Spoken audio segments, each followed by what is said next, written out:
Some people don't believe me, but I tell you, I don't have a stress at all. Whatever or whoever is the enemy of Bharat is my enemy as well. And I will not rest. I will not rest till I eradicate that enemy. Good afternoon, sir. Myself, Shodasi.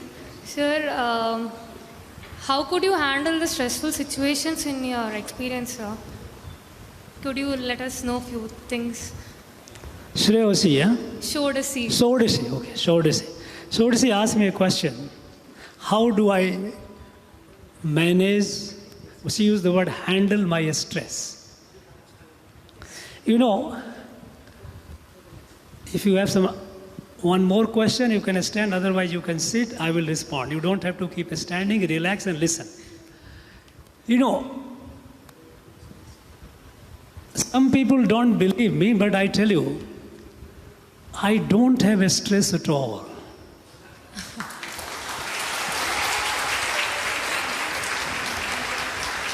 At times my friends, my distant relatives, they ask me, hey, go slow, I'm sorry, you must be under a lot of... I laugh. I say, what? You know what? How does a stress come? A stress comes when there is a conflict within. When you are, first of all, you are not clear what you are doing, and you are not very clear about what others are doing. Because there's a stress that seemingly, as people say, that a stress comes because the people give you a stress. The best way is not to take the stress. You know what? One thing, in my case especially, it was again providential perhaps, that when I was in class 5th, my father gave me a book, Bhagavad Gita, and he asked me to memorize it. I didn't understand the meaning of it, but I memorized all the slokas, all the 700 slokas. But it became my inalienable companion through my entire life journey. When I read, every time I read, and I read often, I get new insight, new and new, and I'm still a student. I'm learning. Now it tells you about Nishkam Karma. You do your work, you know, and don't get worried about the reactions. Brahmanadhyaya karmani sangam tektva karoti labhyate na sapape na padma patra vibhamasa. You don't get touched. You develop that ability. Siddhayo asiddhayo samo bhutva samatvayo uchyate. Okay. Because I believe that first question, who am I? I don't know. I am here, all that I feel is, and that I feel is that I am here for a purpose in this world. And so in the morning when I do the prayer, I do not ask anything. All that I say is, I do not know what you have for me today. All that I am asking is, give me the strength to do it to the best of my ability. When people abuse me, it doesn't hurt me, because I know that they are all constrained by their own prakriti. You know, Lord Krishna, Sri Krishna has said, Bhuta Gramam Imam Krishnam Avasam Prakriti Vashat. They are all brought up like this. That is their prakriti. So, okay. So, the answer is, I have yet to feel a stress. Thank you, sir. Thank you so much.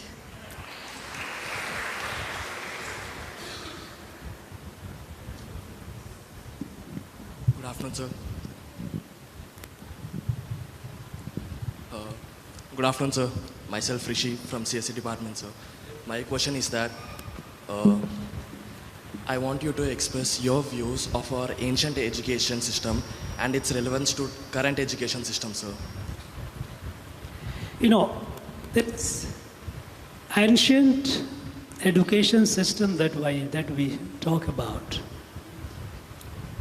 it was a holistic education that produced a wholesome human being. You know, we human beings, everyone, each one of us, broadly we have three facets to our personality: physical, intellectual, and spiritual. Physical, everyone sees, it is at the grossest level. Intellectual is a bit subtle, but again, it is limited to your intellect, which you acquire the knowledge. Which is a little subtle, but the subtlest is the spiritual self. A person who grows, there may be a good bodybuilder, Mr. World, Mr. India, Mr. Chennai, Mr. Kanchipuram. You build physical growth. That's a one-sided growth of a person. I'm not saying that one should not go for physical build. I know that's perfect. It should be. Why not? But a wholesome growth of all the three facets of our Vyaktitva, our personality, where we keep ourselves physically fit, because sarira madhyam khalu dharma sadhanam. This is the medium through which you perform all your dharmas. So it has to be, physical self has to be taken care of. Intellectual self, it has to be. But a spiritual self is needed for your being a wholesome. Because once you grow that, as a wholesome human being, then you rise above the petty things, the petty conflicts, petty worries, selfishness, all these greed, all those things you rise. You are closer to that level. You will start seeing Atmot Sarva Bhuteshu. So our ancient system of knowledge, imparting knowledge, was a wholesome knowledge. It was not just one part of it. And they had a system through the Gurukula and various other ways, which I think over a long period, as I said, about 1,000 years, we have lost touch with. It is being. There are people sitting in this very institution, those who are working in it, doing great work, bringing it up. And that is why when we talk about Indian knowledge system, sometimes people, they get confused, those who had no inkling about what is Indian knowledge system. How can there be two knowledge systems? Yes. We have our Indian knowledge system. And with that, today it is very relevant, because when we are talking about Bharat, growth of rise of Bharat has to be with the Indian knowledge system, with the Bharatiya Jnana Paddhati. It cannot be just imitating science and technology. That we must, but it has to be blended. So today, our ancient knowledge system and the way it was, it needs, because in ancient knowledge system was not a stagnant. Vedas, it was followed by so many of rishis. They came up with their Upanishad, Aranyak. They kept working on it. Because it contains the seeds of thought, which needed and which continue to need generations to work on it, to think on it, to express it in a vocabulary intelligible to the contemporary generation. It is needed. So we need all this. And so it is very, very relevant. It is a work in progress. Thank you. Thank you, sir.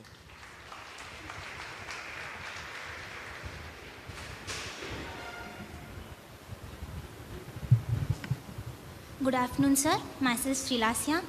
So, what kept you motivated to keep going on and never give up in your successful journey of becoming the governor of Tamil Nadu?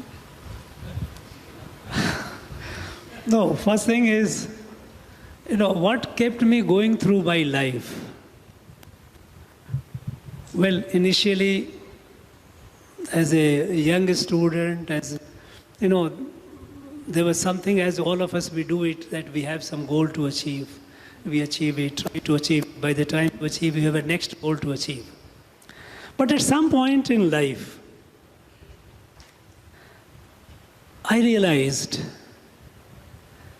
what I said before, that I am here for a purpose. Purpose is not exactly fully known to me, I must confess. But somehow I get a sense, like a compass. It doesn't have a road map. Compass gives you a real direction. It's like there is a difference between a map and a compass. Map gives you the break, what I will do tomorrow, what I will do day after, how is the move, road. It gives you a general direction. And the general compass of my life is to dedicate myself to the last breath in full resurgence of Bharat. That is the mission. And even in my responsibilities, in the theaters of violence, whether it's Jammu and Kashmir, whether it's the Northeast, whether it's Maoist, I had only one dharma. I am not so well-read a person. But I knew I have only one dharma. And dharma is whatever or whoever is the enemy of Bharat is my enemy as well. And I will not rest. I will not rest till I eradicate that enemy. And I know that Bharat is at a very crucial time. So many enemies around, within and without. This fight has just begun. It has to go a long way.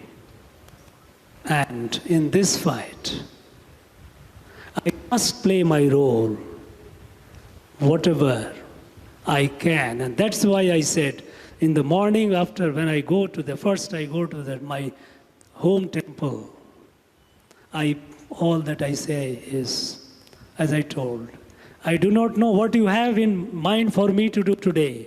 Just give me the strength to do his best, I will do it. I will fight it. That is what keeps me going.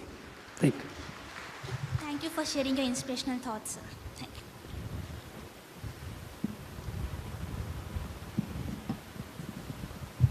you. Good afternoon, sir. My name is Harita. Did you ever imagine that you would serve the nation as the governor of Tamil Nadu, or what was your true ambition? First of all, I must tell you, I never imagined I would be a governor. I was appointed as, I was made governor. I never dreamt, I never aspired to be governor. It is a responsibility given to me by the President of India. All that I am doing is I am trying to discharge it to the best of my understanding and ability. My goal in life, today I have told you what is my goal in life in the previous question. To dedicate myself to build this Bharat. But at some point, as a child, as a young child, I was born and brought up in a village. Village where there was no electricity. I saw electricity only after going to college when I went to a town. I studied in kerosene lamp.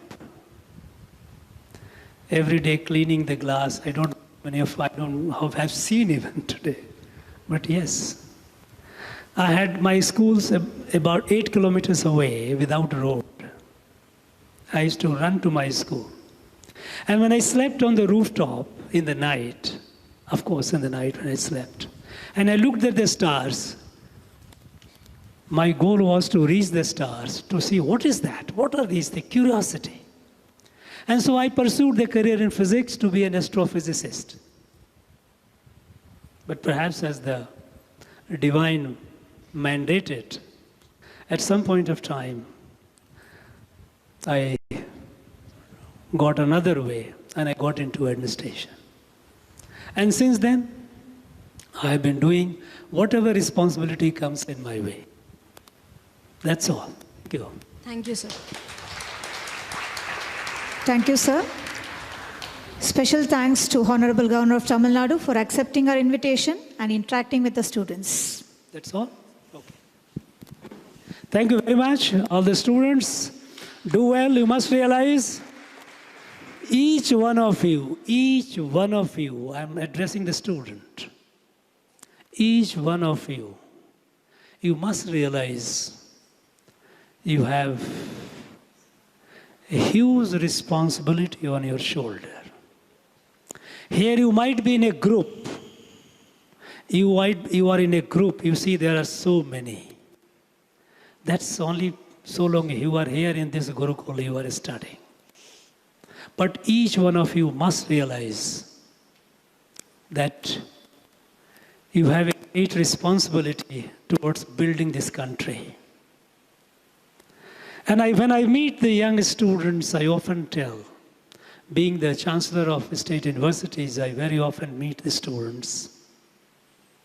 Even otherwise, I meet even the high school students.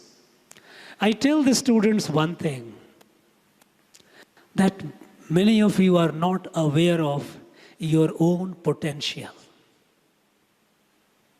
And then I tell them that you are like, each one of you is like a seed of a banyan tree. Have you seen the seed of a banyan tree? How small, how tiny it is. And in that tiny seed is hidden a mammoth tree. It is for you to grow into that mammoth tree. Whichever field you choose, wherever you are, you must rise to be that mammoth tree. And with each of you rising, Bharat will rise. Bharat, there is no other chemistry. There is no other formula. It is you who have to make it. So remember, you are not just a son or a daughter of a parent. You are, no doubt about it. Your parents must be very proud of you. You must. They must. And you must make your parents proud. But you are also a responsible citizen of this great country, Rashtra. And it's your responsibility to wake up the Rashtra wherever you are, whichever environment you are. Our Veda says, Vayam Rashtre Jagriya. It is your responsibility to wake up the nation in whichever surrounding you are, small or large. You are on a mission to make the day for this country, Bharat, so that the world is safe. Thank you.